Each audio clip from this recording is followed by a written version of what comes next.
Chers internautes, bonjour. Merci pour votre fidélité. Bienvenue une fois de plus sur votre plateforme d'information www.datadrc.com. Chers internautes, comme vous avez pu le voir, nous avons réalisé en fait un sondage. C'était un sondage. La question posée à ce sondage, c'était le président Félix Antoine Tshisekedi, président en 2023, oui ou non. Euh, En introduction à ce que je veux vous dire, bon, c'est vrai que c'est pas une période facile, hein, on le sait tous, le monde est secoué par cette pandémie de Covid-19 qui a commencé en Asie, en Europe, et qui est en train de s'étendre en Amérique et aussi malheureusement en Afrique. Bon, ça c'est le contexte. Bon, malgré ce contexte, nous avons fait le choix de pouvoir en fait poser cette question. Cette question, nous comptions déjà vous la poser à vous, chers internautes, depuis quelques mois.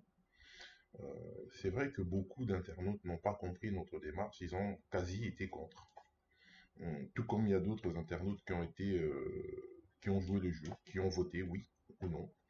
Et voilà. Donc, ce qui nous intéresse ici, c'est de connaître le résultat de ce sondage, peu importe le contexte dans lequel ce sondage se fait, parce que bon, de toute façon, même en période de guerre, nous l'avons vu dans l'histoire, il y a des, et nous sommes en période de guerre, donc ça n'exclut pas qu'on puisse penser aux élections, on puisse penser à la démocratie représentative.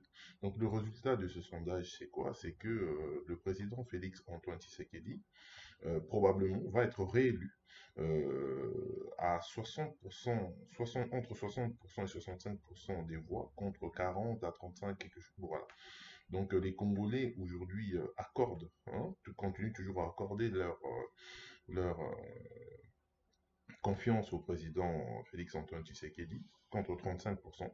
Mais qu'est-ce qui est intéressant à comprendre, c'est que cette pandémie que nous vivons va influencer pour beaucoup le vote des Congolais dans l'avenir. Voilà. Ça, il faut bien se dire que les autorités doivent bien faire attention à ce qu'ils sont, comment ils vont gérer cette crise.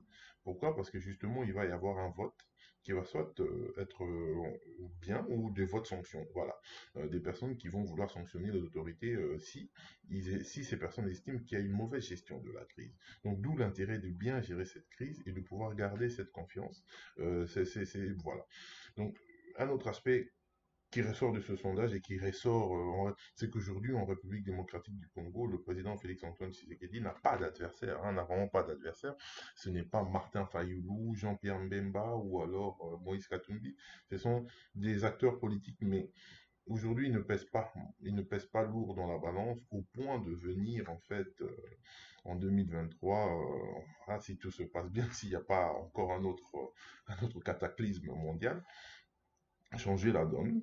Donc voilà, c'était l'objectif de ce sondage, c'était de connaître un peu, de connaître la confiance que les Congolais accordent à leur chef d'État après autant de jours passés au pouvoir et surtout dans une période où chacun est chez lui, se retrouve et fait face à ses vraies valeurs, fait face à lui-même.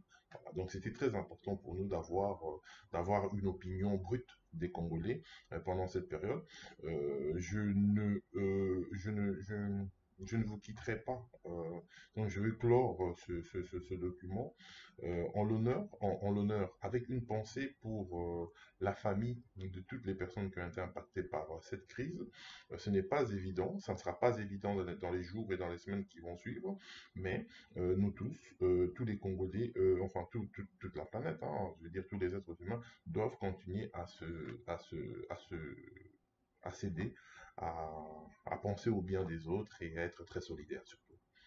Mesdames et messieurs, merci de nous avoir suivis et je vous donne rendez-vous dès à présent sur votre plateforme d'information www.datadrc.com.